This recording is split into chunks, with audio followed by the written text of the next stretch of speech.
Warm welcome to one and all. Today we are going to see the poem The Bird Sanctuary written by Sarojini Naidu. Let us have a glance about Sarojini Naidu. Sarojini Naidu was an Indian political activist and poet who served as the first governor of United Provinces after India's independence. She played an important role in the Indian independence movement against the British Raj. Naidu here explores the themes of musicality of nature, birds, comfort versus uncertainty, grief, and spiritual longing in this poem. The main theme of this poem is about the musicality of nature. Let me explain the first stanza.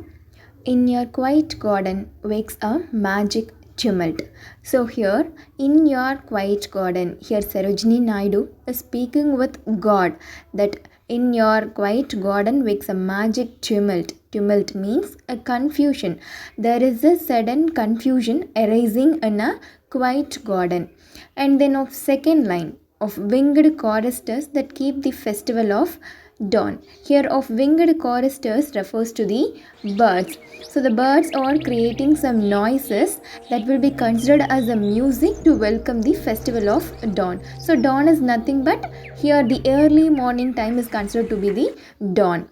In the third line, Bilthly rise the carols in richly cadenced rapture. So Bilthly means cheerfully. Rise the carols. Carols means a song of joy. In richly cadenced rapture. So richly cadenced rapture in the sense it is a rhythmic sequence. The song which was sung by the birds or in a rhythmic sequence. Next, from the lyric throats of amber, of ebony and fawn. Here, amber it is a leaf and ebony it is a tree which is located in a warm temperature region, and fawn is nothing but it is a little deer which is light brown in color. Let me sum up the first stanza.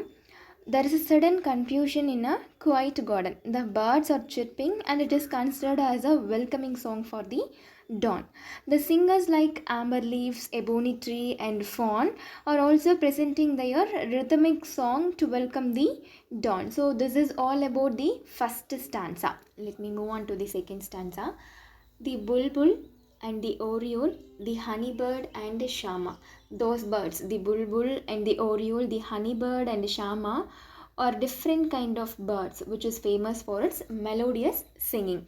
And the second line, filled among high buff the drip with nectar and with dew. So the birds are flying among the branches of the trees to consume the nectar and the dew. So nectar means it is a honey drops that fallen from the flowers, and then dew drops.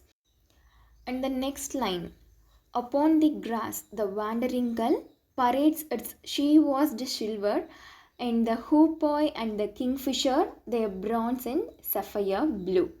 So here, upon the grass the wandering gull. So wandering gull means it is a seabird that is parading over the grasses and showing their silver wet skin.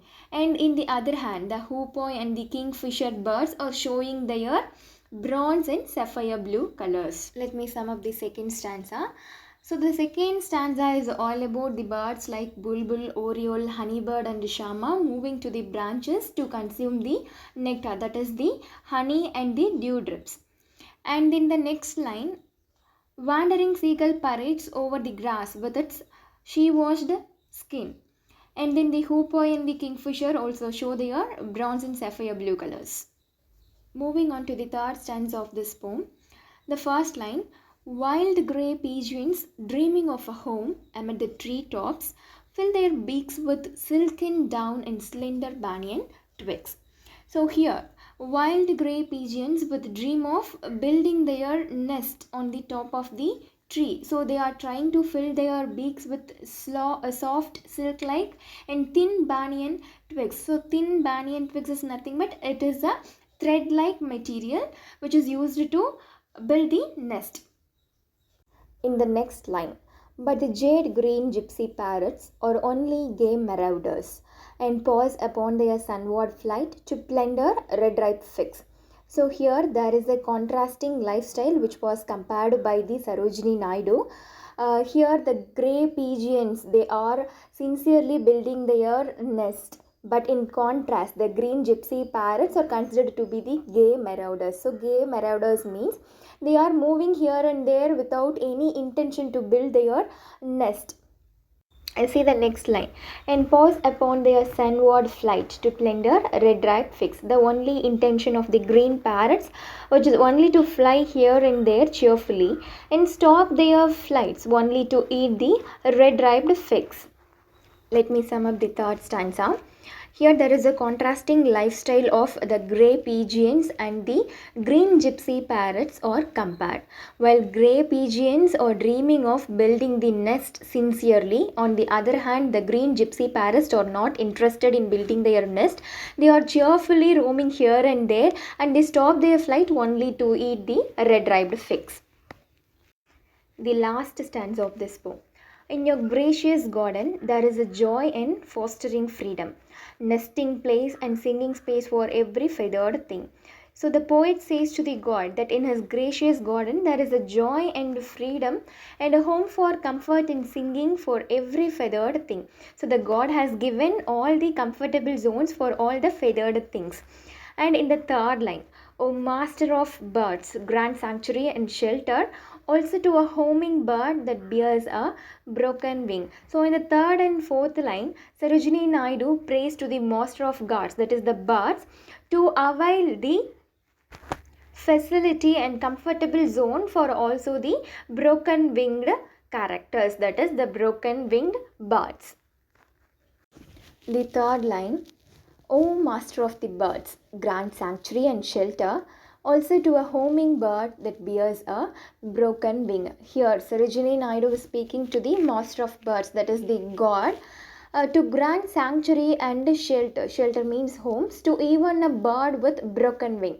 And in the other words, she prays to the god not to leave even a single creature on earth homeless. So that's all about the third and the fourth line. Okay, let me sum up the last stanza. So, in the gracious garden of God, He has given all the facilities like joy, freedom, home, singing space for all the feathered thing. And she requests God to offer the same for the broken winged characters also. She prays to God not to leave even a single creature on earth homeless. So, that's all about the fourth stanza.